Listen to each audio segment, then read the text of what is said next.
Can someone really write with both hands at once? Are ambidextrous people more creative or just more confused? Is it a gift, a curse, or something you can train? And wait, do animals have a dominant paw? In today's list, we'll dive into the rare world of ambidexterity, the myths, the science, the weird habits, and the famous two-handed legends who mastered it all. Most people lean hard into one hand. Ambidextrous folks? They split tasks like it's nothing. Writing, throwing, brushing teeth. They switch without thinking. It's rare, about 1% of the population, and it often comes with unique brain wiring that affects learning, creativity, and even how they perceive the world. It's not just being able to write with both hands, it's doing everything with equal ease. That level of balance is freaky rare. Most of us default to one hand because our brains pick favorites early. True ambidexterity means your brain didn't choose sides. That's next-level coordination. Mixed-handed people use different hands for different tasks. Right to eat, left to right, that's you. Ambidextrous folks do everything equally well with both hands. It's not a skill, it's how their brain is wired. So yeah, being able to use both hands is cool, but definitions matter too. Leonardo da Vinci could mirror write with one hand while sketching with the other. Albert Einstein and Nikola Tesla, rumored to be ambidextrous too. This trait shows up in artists, thinkers, and athletes who pushed boundaries. Coincidence? Maybe. But when the mind flexes both sides, the results are often brilliant. Most brains pick a side, left or right hemisphere dominance. Ambidextrous brains spread the workload. That sounds like a superpower, but it comes with trade-offs. Some studies link it to learning differences and higher emotional sensitivity. More symmetry can mean more complexity. It's not better or worse, just wired differently. Some people are born with it, others train for it. Musicians, athletes, surgeons. Practice builds coordination, but it's not true ambidexterity unless both hands feel natural. Even trained individuals usually have a subtle preference. Bottom line, you can improve skill, but you probably can't rewire your brain to be fully ambidextrous. Your brain isn't totally symmetrical. One hemisphere takes the lead, influencing which hand you favor. For most people, the left brain controls the right hand, and vice versa. That's why hand dominance shows up early in kids. It's not just habit, it's hardwired neurological favoritism. Your brain picked a side. Studies suggest ambidextrous people engage both brain hemispheres more fluidly, boosting creative thinking. It's not guaranteed genius, but it might explain why so many artists, musicians, and inventors show cross-dominant traits. Ambidexterity could mean flexible thought patterns, not just flexible fingers. In the creative world, that's a powerful combo. With practice, you can teach your non-dominant hand to write, throw, or brush teeth, but real ambidexterity, that's neurological. Training builds muscle memory, not brain symmetry. You can get better, but one hand usually stays ahead. Still, training both hands can boost coordination, brain plasticity, and even injury recovery. Most people's brains favor one side. Ambidextrous individuals show more balance, using both hemispheres more evenly. That could mean stronger multitasking, language, or motor control, but also more neural complexity. Balanced doesn't always mean better, it just means different. Your brain's like a seesaw, and ambidexterity keeps both sides playing. Handedness isn't just about preference, it's neurological architecture. Right-handed? Left hemisphere dominant. Left-handed? Reverse? Ambidextrous? Your brain might not take sides. That balance can mean flexible thinking, but sometimes slower decision-making. It's a spectrum, not a binary. Your dominant hand is just a clue to your brain's favorite pathways. Some ambidextrous people show better problem-solving and flexibility, thanks to cross-hemispheric communication, but others report more mental noise or slower responses. It's not a guaranteed perk. It depends on how the brain is wired.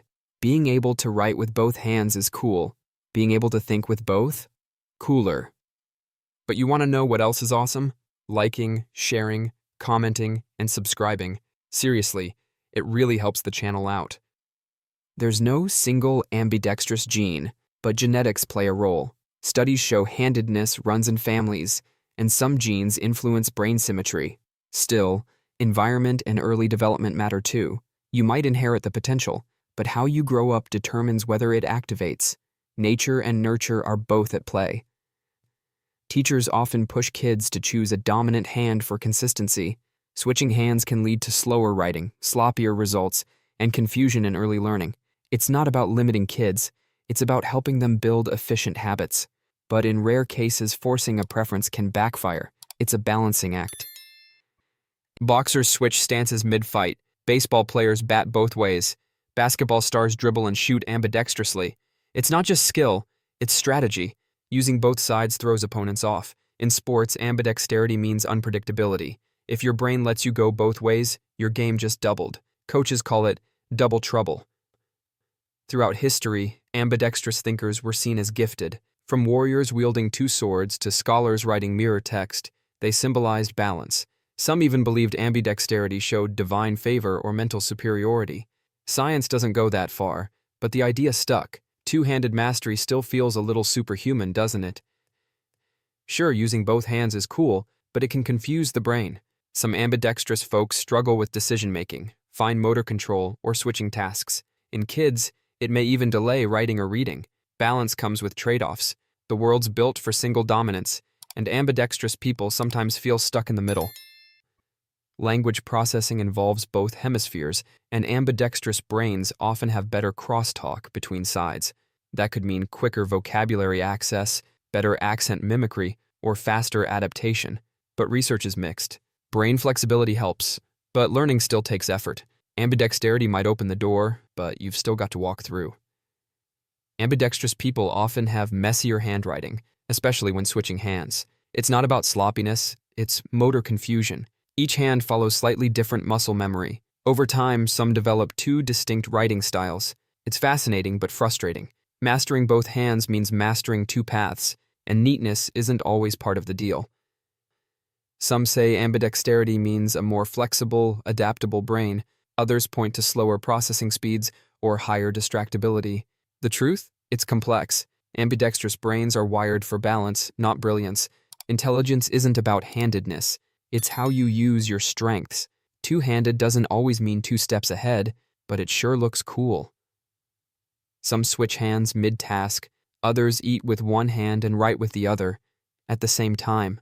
Some even sleep differently, favoring symmetrical postures. These aren't just habits, they reflect unique brain wiring. Ambidexterity isn't just about movement, it's a lifestyle. The brain likes balance, and it shows in weird ways. Octopuses? They've got tentacle preferences. Parrots favor a foot, but some animals use both sides equally. Chimps, dogs, even cats. Researchers call it lateralization, and it's linked to brain structure. Humans aren't the only ones with hand or paw dominance. Ambidextrous traits pop up all over nature, just not very often. Their brains don't follow the usual rules. Tasks can take longer, but thinking can be more flexible. Studies show ambidextrous individuals may struggle with memory or focus, but also excel in creativity and adaptation.